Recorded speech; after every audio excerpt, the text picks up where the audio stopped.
और सीएम शिवराज ने जायजा लिया आंधी तूफान में क्या कुछ नुकसान हुआ, इसके संबंध में उन्होंने जानकारी ली। सीएम ने फोन पर उज्जैन कलेक्टर से बात की और उज्जैन संभाग में कमिश्नर से फोन पर चर्चा की। मुख्यमंत्री शिवराज सिंह चौहान ने दरअसल जिस तरह आंधी तूफान और लगातार बारिश का दौर जारी है, जिसके चलते उज्जैन में काफी नुकसान भी हुआ है। एक जगह पेड़ गिर गया और महाकाल लोक में स्थापित कई मूर्तियां गिर गईं, कुछ टूट गईं और एक शख्स की जान भी चली गई। ऐसे में मुख्यमंत्री शिवराज सिंह चौहान ने उज्जैन कलेक्टर से फोन पर बातचीत की है और ये जानने की कोशिश की आखिर क्या कुछ नुकसान हुआ है और क्या प्रबंध किए जाने की आवश्यकता है, प्रशासन क्या कर रहा है, इसके बारे में मुख्यमंत्री ने जानकारी दी।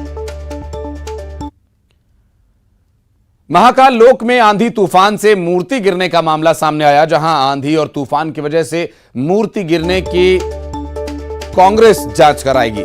मामले की जांच के लिए कांग्रेस ने कमेटी बनाई है। दरअसल सज्जन सिंह वर्मा के साथ 7 सदस्यों की टीम मौके पर जाएगी और टीम निरीक्षण करेगी और इसकी जांच रिपोर्ट कमलनाथ को सौंपी जाएगी, ऐसी जानकारी मिल रही है। दरअसल ये जो आंधी और तूफान की वजह से मूर्तियां गिरी, इसके बारे में कांग्रेस जांच कराएगी और इसकी एक जांच रिपोर्ट बनाकर पूर्व मुख्यमंत्री पीसीसी के चीफ कमलनाथ को रिपोर्ट सौंपी जाएगी। सज्जन सिंह वर्मा समेत 7 लोग इस कमेटी में शामिल किए गए हैं और ये जांच रिपोर्ट सौंपी जाएगी कमलनाथ को। वो तेज आंधी और तूफान की वजह से जो मूर्तियां गिरी और टूटी, तो आखिर ऐसा क्यों हुआ, क्या कुछ इसके पीछे कारण रहा, इसके बारे में कांग्रेस जानने का प्रयास करेगी। और कांग्रेस ने एक जांच कमेटी बनाई है जिसमें 7 सदस्यों को शामिल किया गया और सज्जन सिंह वर्मा की अध्यक्षता में ये कमेटी बनाई गई है। उज्जैन में देर रात आंधी ने शहर में गदर मचाया। दरअसल आंधी तूफान के चलते, जोरदार बारिश के चलते यहां जनजीवन प्रभावित हुआ। तूफान के वजह से कई जगह पेड़ गिर गए और पेड़ गिरने की वजह से कई जगह पावर कट्स हुए, बिजली सप्लाई बाधित हुई, लोगों को परेशानी हुई, आम जनजीवन प्रभावित हुआ। और आपको बता दें, बारिश आंधी तूफान की वजह से कई जगह जो कार्यक्रम आयोजित किए गए थे वहां भी बाधा देखने को मिली।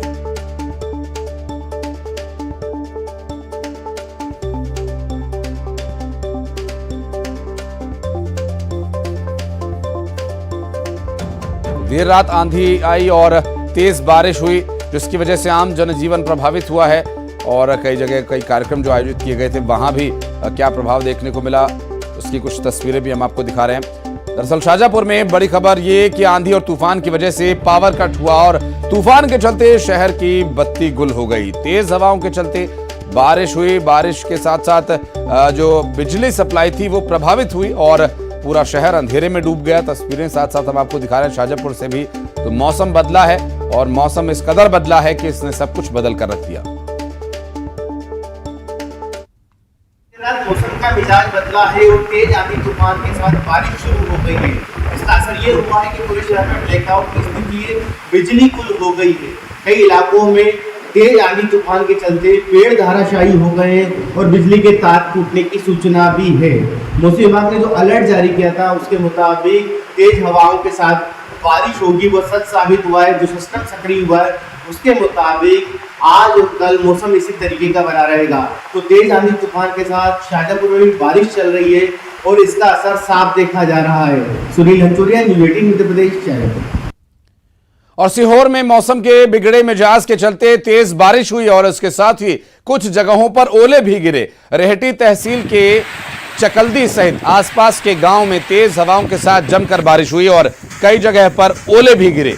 तेज हवाओं के चलते जहां कई पेड़ धराशायी हो गए तो कहीं पर बिजली की तारों से पेड़ टकराए और ऐसे में बिजली प्रभावित हुई है। बिजली के तारों पर पेड़ गिर जाने की वजह से पावर सप्लाई प्रभावित हुई है। तेज बारिश और ओला गिरने के चलते तापमान में गिरावट दर्ज की गई है। और इंदौर में कार और बाइक की जोरदार टक्कर का दुर्घटना का मामला सामने आया। दरअसल यहां इस दुर्घटना से नाराज भीड़ ने कार में आग लगा दी और दमकल के पहुंचने से पहले कार पूरी तरह से जलकर राख हो गई। सड़क हादसे में घायलों को अस्पताल में भर्ती कराया गया और MY अस्पताल में घायलों को भर्ती कराया गया। घायल तीनों बाइक सवार धार्मिक यात्रा से लौट रहे थे और इस दौरान ये हादसा हो गया और हादसे के बाद नाराज लोगों ने यहां पर कार को आग के हवाले कर दिया। हालांकि जब तक दमकल की गाड़ी मौके पर पहुंचती तब तक आग पूरी तरह से कार को अपनी आगोश में ले चुकी थी और कार जल चुकी थी। दरअसल बाइक सवार धार्मिक यात्रा से लौट रहे थे। बताया जा रहा है जो ये टक्कर हुई, इस दुर्घटना के बाद लोगों में नाराजगी देखी गई और गुस्साई भीड़ ने कार को आग के हवाले कर दिया। और अगली खबर जबलपुर से, जहां सड़क निर्माण के निरीक्षण का विधायक का अनोखा तरीका, खुद ऑटो चलाकर सड़क निर्माण का उन्होंने निरीक्षण किया।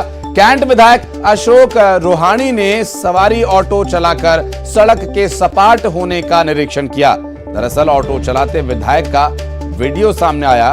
ये इलेक्ट्रिक रिक्शा चलाते नजर आए और रांझी के मोनी तिराहे से उन्होंने बड़ा पत्थर तक सड़क का जो निर्माण हुआ है उसका निरीक्षण किया।